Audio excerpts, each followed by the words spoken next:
Hi guys, this is Shari. This is a compact A to Z guide on how to dye your hair at home. I have been dyeing my hair since I was 18 and I've made a lot of mistakes, so I want you guys to avoid those mistakes. This video is going to be divided into 3 parts, which is the products, process and aftercare. So let's get into it. You just need 3 products for the dyeing process. First up is bleach. I use the Streaks Ultralights Blonder Powder. Next up is Developer. This is a random 30 volume 9% developer.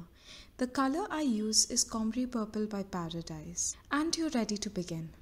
First up we have Blonder Powder. This one is by Streaks. It's called Ultralights Blonder Powder and I really liked it. I heard really good reviews about it. Usually bleach is like a hit or a miss. You can actually really mess up your hair real bad, but this one definitely worked for me. I feel like if you do it properly, one bleach cycle is all you will need for your hair to be light enough to dye it purple. The color I used is Comrie Purple by Paradise. Paradise is a new brand. It's vegan if I'm not wrong and it's paraben free. I would really suggest you guys support it because when little brands in India come up, it's our job to support it and try it out. So definitely go have a look on their page. They have many different hair dye colors. The most important thing in my opinion when you're selecting a hair dye is to know what undertones it has and how it will fade out eventually. I love the pinkish look that this one gives. I actually went to their Instagram, which is really helpful. You can even go in the tagged photos and see how the shades have turned out on people, because a lot of the times the color on the box is not the same as the color that we get. So I'll give you guys a little handy tip about this. When you're selecting your colors, always go from shades like purples and blue to warmer tones like pink and red. But if you go from blue to pink, it's a little more easier. The transition is easier. What I loved about this shade is that it gave me like a vibrant purple in the beginning and then it slowly faded into this bright pink, and I know over time it's going to fade into a lighter pink and then finally like a rose gold, and I don't really mind that. But if it was like purple and then it went to green, I would not like it. So just be really careful. The pros of it is that it's really natural. It did not really damage my hair. It is literally just a dye on top of the hair. The cons of it would be that it washes out pretty quickly. Like in 4 washes the original intensity will be gone, depending on the color obviously. But I really like the fact that it does wash off quickly because I get bored of the same color again and again. So the fading out process is also part of the joy of coloring your hair for me. Now we come to the developer, which is really tricky for some people. The thing with this is that it's a lot of trial and error. For example, for my hair, I used to go ham with the volume developer because I did not know what like level did I need. I feel 30 volume is ideal for the dye that we're doing right now.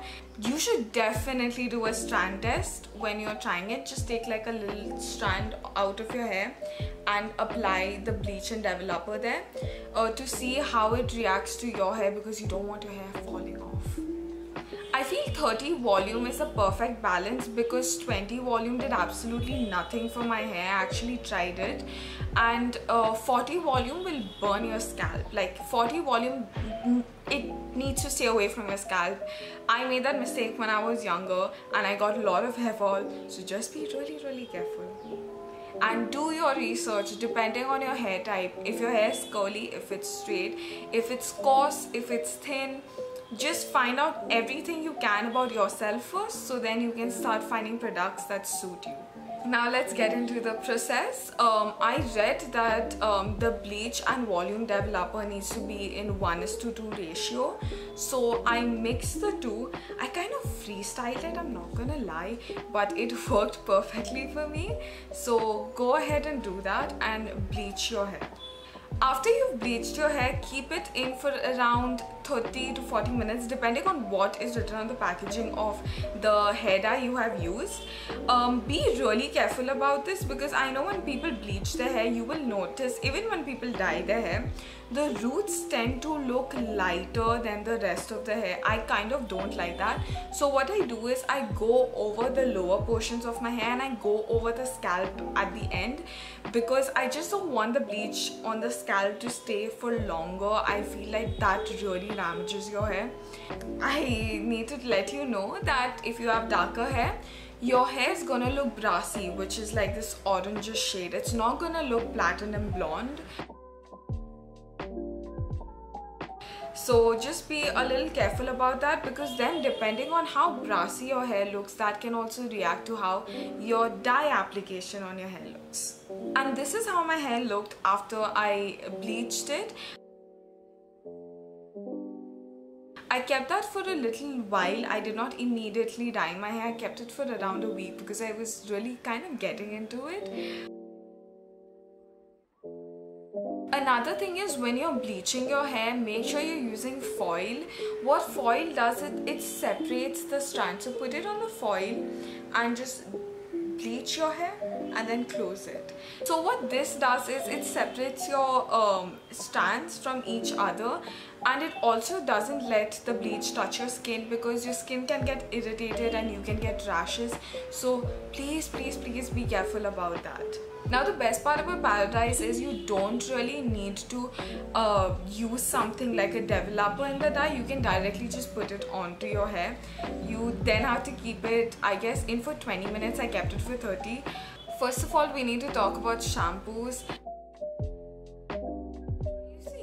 L'Oreal, like the Repair 5, but after a period of time I started noticing it's giving my hair a lot of hair fall and it's not suitable for my hair. My hair is like wavy, curly, so I switched to this one by BBlunt, which is meant for curly hair.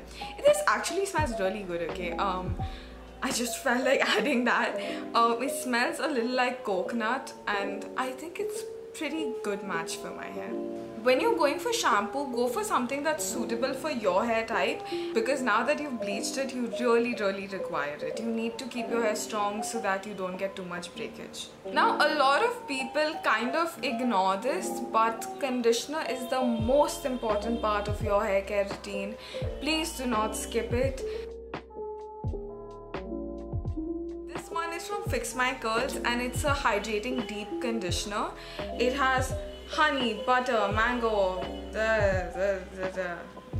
a lot of good things, and I actually really like this. I'm definitely gonna repurchase it. I did not expect anything great from it, but I saw some good reviews on Amazon and I was like, okay, let's give it a try. And I know it's on the pricey side, but when you're dyeing your hair, something like you need to know is it's going to be pricey, especially when it's like an unnatural color. It'll take a little more to make sure that your hair stays healthy.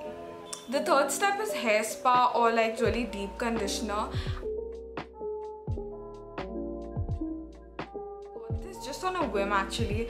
I wanted my hair to retain its original texture and I saw some reviews that were really nice. This brand is called Doux, I guess that's how you pronounce it.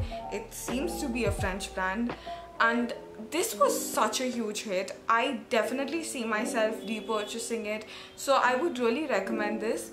I used this once before bleaching my hair just to I was like, I'm just gonna condition it really well before I fry it with bleach. I use it every week or so, like whenever I feel my hair texture is getting a bit like drier, I tend to use it. And if I close my eyes and I was to touch the hair down here compared to the hair on top, there's barely any difference. So I think it really works, so just give it a try. Some generic tips. Don't use hot tools. Actually do, it's up to you. Don't use it too much for every day. Your hair is already fried, you're frying it more. Do not tie your hair too tightly. Oh my god, listen, when you are bleaching, right after you bleach it, please be a little more careful with your hair, because you're gonna otherwise see a lot of breakage and frizziness. You don't want that. The next generic tip would be dye your hair. Cut it short if you want. Shorter hair is actually more easy to maintain. Get that haircut that you want. So I had a senior who had like platinum blonde hair, and sometimes she had like lilac and it looked so nice, and that's what she said. Like, I went up to her, like I built up the courage and I was like, I absolutely love your hair. Like, I really want to dye it, but I just don't feel confident enough. And she said, it's just hair, it's gonna grow back. And it makes a lot of sense. Dye your hair, it's just hair, it's gonna grow back. I feel the most important part of this process is do your research. I got all this knowledge like after about 3 years of dyeing my hair myself. So please do your research, know what you're using on your hair. A lot of review videos that you see on the internet are sponsored, so that's what I meant by do your research. Like, be really careful of the kind of, like, you know, you can see if they have said it's an ad or it's sponsored, so just look out for that. It won't always be a really honest review. All of the products I've shown in this video are available in the link in my description. The link is an Amazon link to my Amazon storefront, and if you click on it and if you buy anything, I get commissions, and that helps me be motivated and create more content where I can do like honest reviews. So please go and check it out, see if you like anything. Also, I'll list down the makeup I have worn here again in another link, and even this top, I really like it. I got this also from Amazon, so go check all of that out. I don't know if you've seen it in the video at all, but these earrings, they are from Urbanic. I have a little conspiracy theory about Urbanic. I just don't want to get sued, so if you guys want to know that, like, I feel Urbanic is related to Shein. I've actually not googled it. Maybe if I google it, that's the first thing that comes up. But anyway, I'm rambling on. Also, if you guys have any foundation recommendations for 1500 and under, please let me know, because I wanted to try new foundations for a while now, so that would be really helpful. Thank you so much for watching. I'll see you in the next one. Bye.